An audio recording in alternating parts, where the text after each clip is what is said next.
जय श्री हरिवंश, जय जय श्री राधे कुंज बिहारी श्री हरिदास। आपका बहुत बहुत स्वागत है मेरे इस चैनल निकुंज रस प्रभा पर। अगर आप मेरे इस चैनल पर नए हैं तो अभी जाकर सब्सक्राइब करें और बेल बटन आइकन को ज़रूर प्रेस करें। क्षमा चाहती हूँ आप सब लोगों से कि मैं अनुपस्थित थी। इतने दिनों से मैं आप लोगों के साथ नहीं जुड़ पा रही थी, कोई भी नया वीडियो नहीं डाल पा रही थी। इसके लिए मैं बहुत बहुत क्षमा प्रार्थी हूँ। मुझे क्षमा करें कि मैं अपने प्यारे प्यारे वैष्णव जनों से इतने दिन से दूर थी, कोई नया वीडियो नहीं लेकर आ पाई। पर क्या करें, आप सब लोग जानते हैं कि घर गृहस्थी है, कुछ ना कुछ चलता ही रहता है। इस वजह से थोड़ी सी परेशानियों से घिरी हुई थी। पर अब से आगे हमारा और आपका साथ बराबर बना रहेगा। मैं बराबर वीडियोस लेकर आऊँगी आप सबके लिए, बहुत अच्छी अच्छी। आज की वीडियो बहुत ही अच्छी होने वाली है। आज की वीडियो हम सबके लिए बहुत महत्वपूर्ण है और वो हमारे प्रतिदिन के जीवन में रची बसी पड़ी है। जी हाँ, जितने भी वैष्णव जन हैं उसके बिना तो उसका काम चलता ही नहीं है। वो क्या है? वो है हमारी हम सबकी प्यारी तुलसी महारानी। जी हाँ, तुलसी के बिना किसी भी वैष्णव जन का काम नहीं चलता। चाहे वो गले में हो, चाहे वो अपने हमारे ठाकुर के प्रसाद में हो, चाहे हमारे ठाकुर के श्रृंगार में हो, तुलसी के बिना हमारे ठाकुर की सेवा बिल्कुल अधूरी है। हमारा भजन अधूरा है, हमारी सेवा अधूरी है। मतलब ये कह लीजिए कि हमारे जीवन का एक महत्वपूर्ण अंग है तुलसी। इसी के ऊपर आज हम लोग एक छोटी सी चर्चा करेंगे। तुलसी होती क्या है? तुलसी का हमारे कार्तिक मास में बड़ा ही महत्व है। तुलसी की सब लोग उस समय बहुत पूजा करते हैं, परिक्रमा देते हैं। बहुत सारे लोग तो कार्तिक में बहुत सारे नियम भी करते हैं, जैसे दीपदान हो गया, तुलसी को सुबह सुबह सिंचित करना, तुलसी की परिक्रमा करना।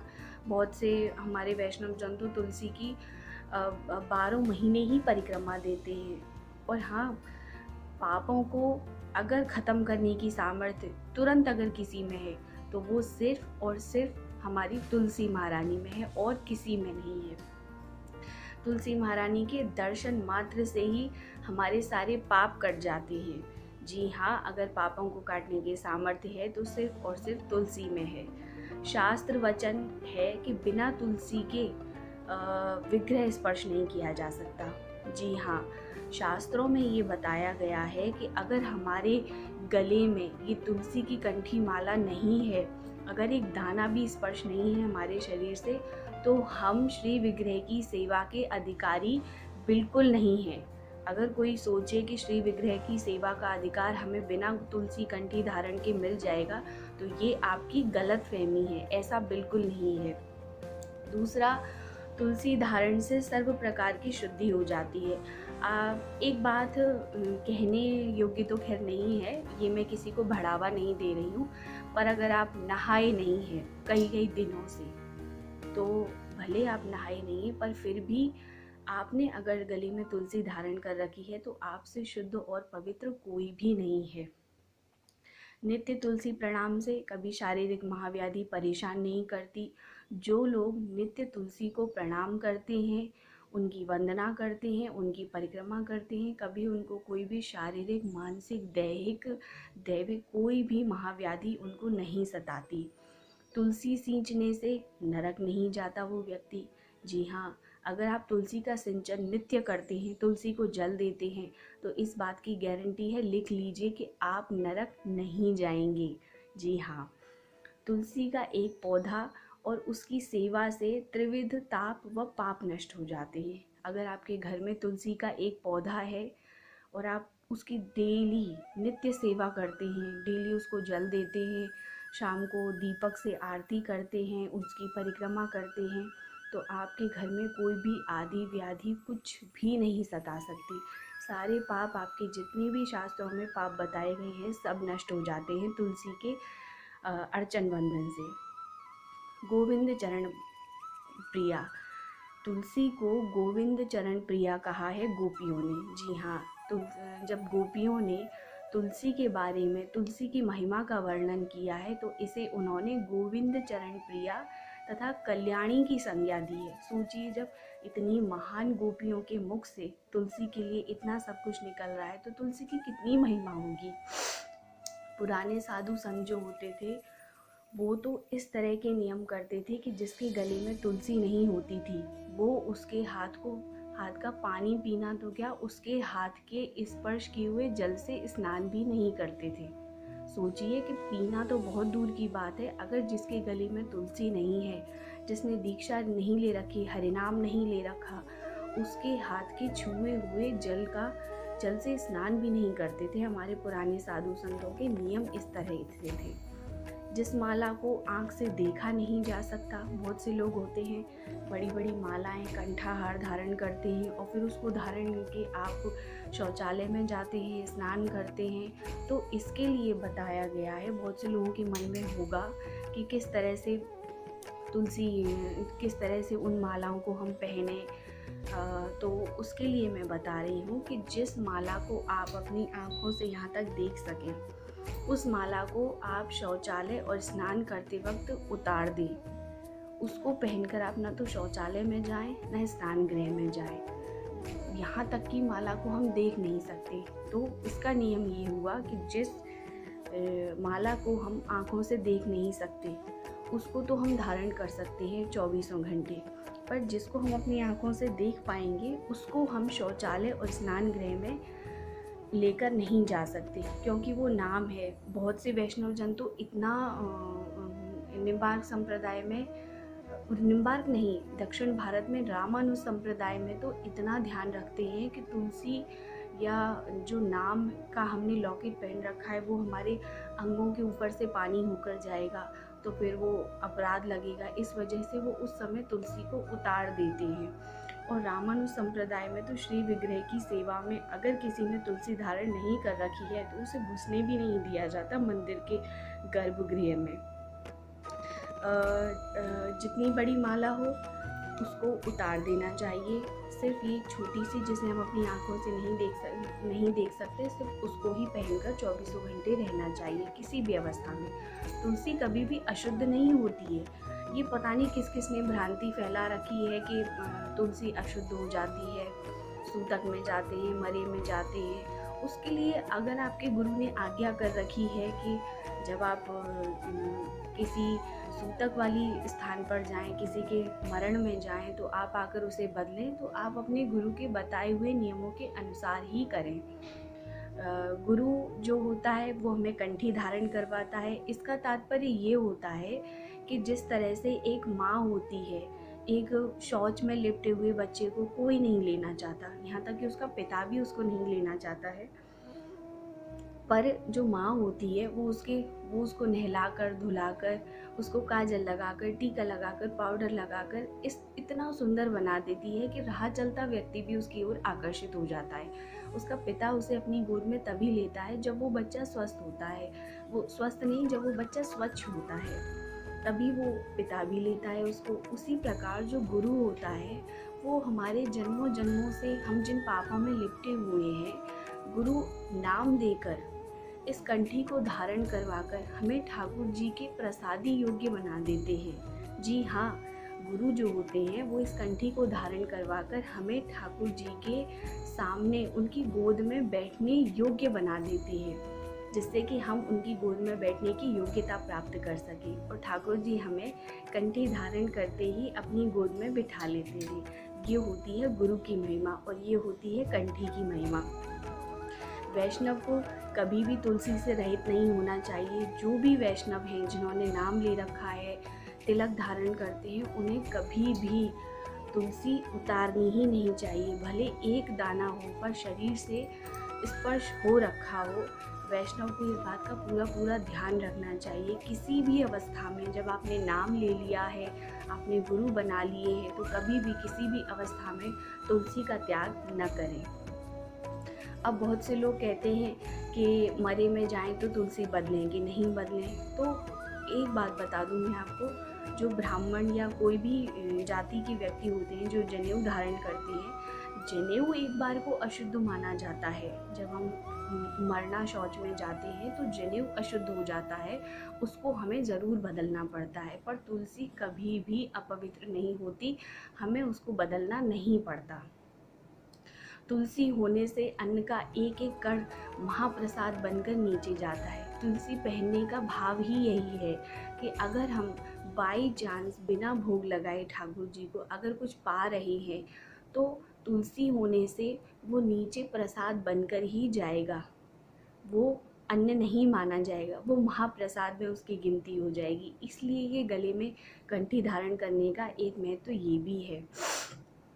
जब आपके गले में तुलसी होती है तो आप जो एक एक कण पा रहे हैं अन्न का, वो नीचे जाते जाते आपको एक एक कण पे एक अश्वमेध यज्ञ का फल प्राप्त होता है। सोचिए, अब इस युग में हम तो अश्वमेध यज्ञ कर नहीं सकते, हमारी इतनी सामर्थ्य नहीं है, तो देखिए कितना सस्ता सौदा है कि एक तुलसी की कंठी माला पहनने से हमें एक एक कण खाने पे एक अश्वमेध यज्ञ का फल मिल रहा है। तो सोचिए, हम तो दिन भर कितनी सारी चीज़ें पाते हैं, तो हमें नित्य कितने सारे अश्वमेध यज्ञों का फल मिल रहा है।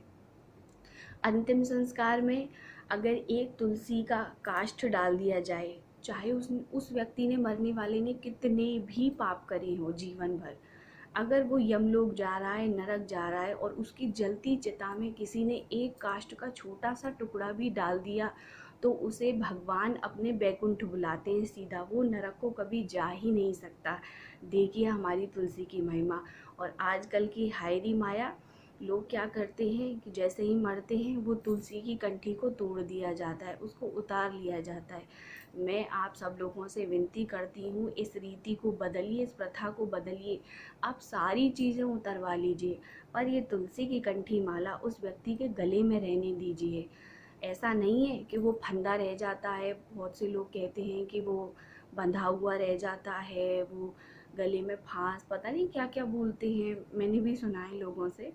तो पर ऐसा कुछ नहीं है। अगर उसके गले में कंठी है या उसकी जलती चिता में कंठी का एक छोटा सा कण भी अगर जल जाए तो वो सीधा बैकुंठ को जाता है। और आप आजकल कौन नाम ले रहा है, कौन भजन कर रहा है, कितना सस्ता सौदा है। आप उस मरते हुए व्यक्ति को भी बैकुंठ भेज सकते हैं। वो मरता हुआ व्यक्ति इतने सारे पाप करने के बावजूद भी बैकुंठ जा सकता है। देखिए ठाकुर जी ने जगह जगह कितनी सरल सरल चीज़ें हम लोगों को सुलभ करवाई हैं, पर नहीं, हायरी माया, हम तो उनको भी नहीं, हम तो उनका भी तिरस्कार करेंगे।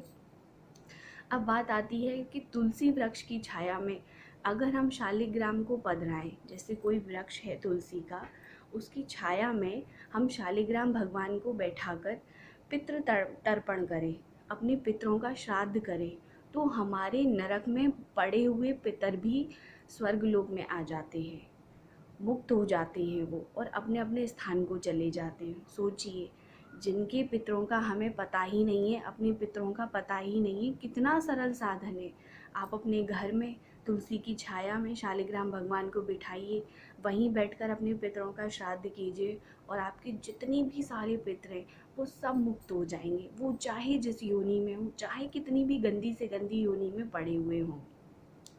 तुलसी की एक सूखी लकड़ी को घी में डुबाएं, उस पर रुई लपेटकर बत्ती बनाएं और उससे ठाकुर जी की आरती करें। दीपदान करने से आपको 60 करोड़ वर्षों तक भगवत धाम की प्राप्ति होती है। सोचिए कि एक बार अगर आप तुलसी को डुबोकर, उसकी लकड़ी को डुबोकर, उसमें रुई लपेटकर, घी में डुबोकर उससे अगर आरती करें भगवान की, तो आपको एक बार ऐसा करने से 60 करोड़ वर्षों तक भगवत धाम में रहने का फल मिलता है। आपको फल नहीं, आपको भगवत धाम में रहने को मिलता है। अब सोचिए, जो लोग नित्य प्रति करते हैं तो वो तो भगवत धाम से निकलेंगे ही नहीं। कितने प्यारे प्यारे हमारे ठाकुर जी ने, हमारे संतों ने कितने प्यारे प्यारे साधन सुलभ करवाए हैं मुक्ति के, भगवत धाम प्राप्ति के, पर नहीं, हमें तो तुलसी का सम्मान ही नहीं करना। स्कंद पुराण में लिखा है कि जिनके कंठ में तुलसी नहीं है वे मूढ़ हैं, मूर्ख हैं, उनके द्वारा स्पर्श किया हुआ अन्न विष्ठा के समान है। जल जो है वो शराब के समान माना जाता है जिनके गले में कंठी नहीं है। सोचिए कि उनका दिया हुआ अन्न विष्ठा है, उनका दिया हुआ जल शराब के समान है। सभी वर्ण के वैष्णवों को तुलसी धारण करनी चाहिए, चाहे वो किसी भी वर्ण का वैष्णव हो, सबको तुलसी धारण करनी चाहिए ताकि सबका कल्याण हो। आधा क्षण अगर तुलसी विहीन हो जाए तो भगवत द्रोही माना जाता है। अगर आपने आधे क्षण के लिए भी अपनी माला को उतार दिया, आपके शरीर से तुलसी की कंठी अलग हो गई, तो आप भगवत द्रोही की गिनती में आ जाते हैं। बिना तुलसी के भगवत विग्रह का तो आप सुन ही चुके हैं कि सेवा नहीं मिलती, पाप माना जाता है। तो अब आप सोचिए कि हमारी तुलसी की कितनी प्यारी प्यारी महिमा है। हम इन छोटे छोटे कार्यों से भगवत धाम की प्राप्ति कर सकते हैं। तो मेरी आपसे यही विनती है कि आप सब भी तुलसी की कंठी धारण करें और ज़्यादा से ज़्यादा लोगों को प्रोत्साहित करें तुलसी की कंठी माला लेने के लिए। देखिए, लकड़ी की बहुत मिल जाती हैं, पर तुलसी की प्योर माला ही लें, कोई कितना भी कहे। हाँ, बहुत सी माताएं ये कहती हैं कि पति का संग करने के बाद वो तुलसी की माला अपवित्र हो जाती है। तो आजकल का तो चलन ऐसा है कि सब पति के साथ ही रह रही हैं, और ज़्यादातर आप सब भी जानते हैं, मैं ज़्यादा डिटेल में तो नहीं जाऊँगी। तो ऐसा कुछ नहीं है, पति के संग रहकर भी वो तुलसी की माला अपवित्र नहीं होती है। अगर तुलसी की माला आपकी गुरु प्रदत्त टूट जाए, उसे जोड़ लें। आप उसको सोने में भी मढ़वा सकते हैं। देखिए, बहुत सारे साधन हैं। अगर आपको शर्म लगती है तो आप उसे सोने के दानों के साथ उस तुलसी को पहन सकते हैं, चांदी के तार में आप उसको पहन सकते हैं। कई तरीके हैं तुलसी पहनने के, पर आप करिए तो सही। पति का संग कर रही हैं, कोई चिंता वाली बात नहीं है। तुलसी अपवित्र नहीं है। आप नित्य थोड़े ही फेंकेंगी उसको, आप हर हफ्ते थोड़े ही फेंकेंगी उसको, और फेंकना भी नहीं चाहिए। अगर आपकी तुलसी की माला बिल्कुल ही टूट गई है, आपकी माला झोली बिल्कुल ही ख़राब हो चुकी है, फट गई है, तो आप उसे किसी नदी में प्रवाहित करें, ना कि नालों में फेंक दें या इधर उधर फेंक दें। नहीं, इससे आपको अपराध लगेगा, बहुत बड़ा अपराध लगेगा। इसलिए आपकी तुलसी की जपमाला टूट जाए तो उसे जोड़ लें। जपमाला को तो आप बिल्कुल भी ना कहीं प्रवाहित करें। जपमाला को आप पिरो सकते हैं, उसके दाने इतने ख़राब नहीं होते। आप उसको नए धागे में दोबारा से बनवा सकते हैं। पर अगर आपकी गले में तुलसी की माला बिल्कुल ही गल गई है, होते हैं दाने चटक जाते हैं, टूट जाते हैं, पहनते पहनते धागा टूट जाता है, धागा कमज़ोर हो जाता है, अगर आप नहीं लेते हैं, आप अपने पास बैकअप में, जैसे हम हर चीज़ औरतें लेके चलती हैं बैकअप में, उसी प्रकार हम सब वैष्णवों को बैकअप में एक तो तुलसी की माला रखनी चाहिए। क्योंकि हर समय तो हमारे पास ना दुकान होती है, और बाहर के शहरों में तो मथुरा वृंदावन के अलावा कहीं तुलसी की कंठी माला बहुत ही रेयर मिलती है। इसलिए हमेशा बैकअप में हमें एक दो तुलसी की कंठी माला रखनी चाहिए, ताकि एक टूट जाए तो हम दूसरी को धारण कर सकें। और दूसरी को भी चंदन, हरिद्रा, कच्चे दूध और घी, इन सब से स्नान कराने के बाद ही उसको धारण करना चाहिए, ठाकुर जी के चरणों में स्पर्श करा के। उसके बाद ही हमें उस तुलसी को धारण करना चाहिए। तो माताएं बहनें भ्रम में ना आएँ, तुलसी धारण करें। सबको हक है धारण करने का। अपने छोटे छोटे बच्चों को धारण करवाएं, क्योंकि बच्चों को अभी से हम धारण करवाएंगे तभी तो वो सीखेंगे, तभी तो वो जानेंगे महिमा क्या है। और आप पहन के तो देखिए, तुलसी महारानी अपने आप कृपा करेंगी, आपके मन में एक अलग ही तरह के विचार आएंगे। तुलसी न पहनने से मन की एक स्थिति एक अलग होती है, तुलसी पहनने के बाद एक स्थिति अलग होती है। आपका मन नहीं लग रहा है भजन में, कोई बात नहीं, तुलसी महारानी की कृपा से, तुलसी गले में होने से, प्रसादी ग्रहण करने से वो सब धीरे धीरे हो जाएगा। चिंता मत करिए, वो भजन भी बनने लग जाएगा। इसलिए मेरी आप सबसे प्रार्थना है, खुद भी पहने और ज़्यादा से ज़्यादा और लोगों को भी प्रोत्साहित करें। प्याज लहसुन खा रहे हैं, कोई बात नहीं, पहनना तो शुरू कीजिए, एक कदम तो आगे बढ़ाइए। तुलसी की कंठी माला पहनिए और प्रभाव देखिए, चमत्कार देखिए। इसी के साथ मैं अपनी वाणी को विराम देती हूँ। प्लीज़ प्लीज़ प्लीज़ मेरी वीडियोज़ को प्लीज़ आगे शेयर करिए। आप लोग बिल्कुल शेयर नहीं कर रहे हैं आगे, ना और लोगों को बता रहे हैं, ये तो गलत बात है आपकी। प्लीज़ मेरा सपोर्ट कीजिए, ज़्यादा से ज़्यादा लोगों में ये सब बातें पहुंच सकें, इसलिए मैं ये वीडियोस बना रही हूँ। इसी के साथ मैं अपनी वाणी को विराम देती हूँ। जय जय श्री हरिवंश, जय जय श्री राधे कुंज बिहारी श्री हरिदास।